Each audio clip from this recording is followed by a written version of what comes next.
Selamat pagi anak-anak, gimana kabar kalian? Saya harap kalian dalam keadaan baik-baik saja. Oke, kali ini kita akan belajar tentang cahaya, yaitu melihat karena cahaya dan mendengar karena bunyi. Tujuan pembelajarannya yaitu 1. Menjelaskan sifat-sifat bunyi dan cahaya melalui percobaan sederhana. 2.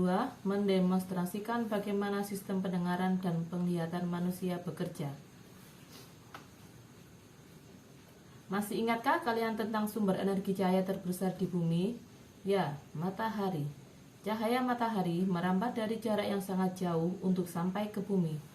Cahaya tidak membutuhkan media seperti udara, air, atau benda padat untuk bergerak. Matahari bukan satu-satunya sumber cahaya. Lampu dan api juga menghasilkan energi cahaya. Yuk kita pelajari bersama-sama sifat cahaya. Sifat-sifat cahaya yang pertama, cahaya merambat lurus. Dari sumbernya, cahaya merambat atau bergerak lurus. Kalian bisa melihat cahaya matahari merambat lurus saat melewati celah-celah kecil, seperti gambar berikut. Di ruangan yang tertutup dinding, cahaya hanya bisa masuk melalui celah yang ada. Bisakah kalian melihat rambatan cahaya yang lurus? Bisakah kalian melihat rambatan cahaya yang lurus? Sifat cahaya yang kedua, cahaya bisa dipantulkan. Kita bisa melihat karena cahaya memantul dari benda ke mata kita.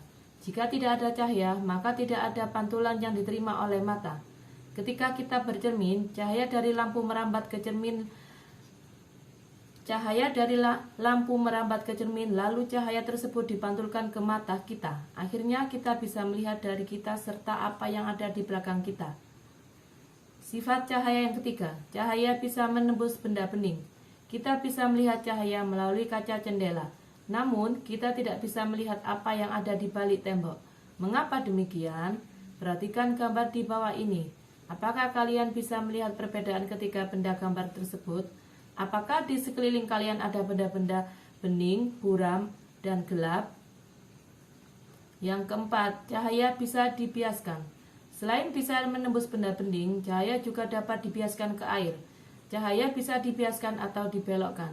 Hal inilah yang membuat dibelokkan ketika menembus benda yang berbeda. Misal, dari udara menembus, Ian dan Banu terlihat kolam renang lebih dangkal dari seharusnya.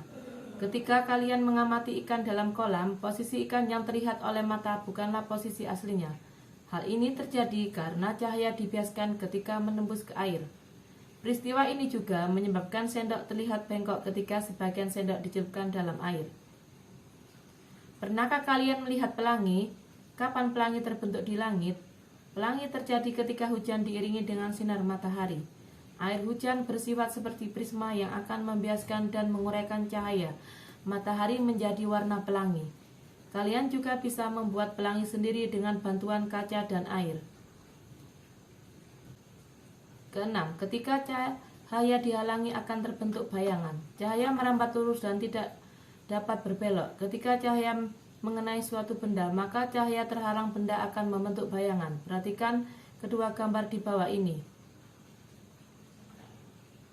Menebak sifat cahaya. Sekarang mari kita saling melakukan dan mengamati percobaan mengenai sifat-sifat cahaya dari kelompok lain. Siapkan alat dan bahan serta langkah percobaan dengan rapi untuk dicoba oleh teman kalian. Yang kedua, saat kalian melakukan percobaan yang disisipkan oleh teman kalian, tuliskan hasil percobaan tersebut di buku tugas. Kemudian tebaklah sifat cahaya yang dibuktikan oleh teman kalian. Mengenal jenis cermin. Dalam kehidupan sehari-hari, kalian pasti sering menjumpai cermin. Tahukah kalian bahwa ada 3 jenis cermin yang sering digunakan manusia? Yuk kita pelajari lebih lanjut. Yang pertama, cermin datar. Cermin yang bisa kalian pakai disebut dengan cermin datar. Saat kita berdiri di depan cermin datar, kita bisa melihat pantulan yang sama persis ukurannya dengan diri kita. Yang kedua, cermin cembung. Pada cermin cembung, bayangan terlihat lebih kecil dan jauh. Selain itu, area di belakang kalian akan terlihat lebih lebar. Cermin cembung digunakan untuk kaca spion pada alat transportasi. Cermin ini juga terpasang di tikungan jalan untuk memberikan informasi kepada para pengemudi yang melewati tempat tersebut. Yang ketiga, cermin cekung. Pada cermin cekung, kalian akan terlihat lebih besar.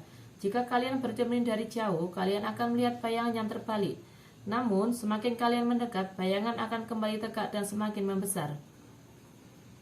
Cermin memiliki permukaan yang rata. Hal ini membuat cahaya memantul beraturan, berkilat, dan bayangan yang dihasilkan juga mulus.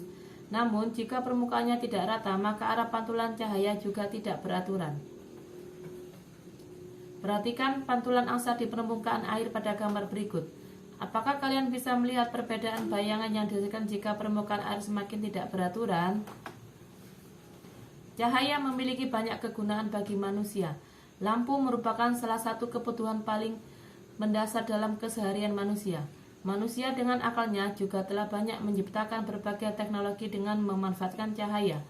Saat ini, sinar laser banyak digunakan dalam operasi mata.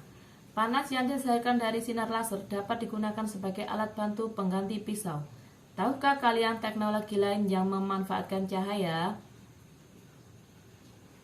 Demikianlah pembelajaran hari ini. Sekian dan terima kasih.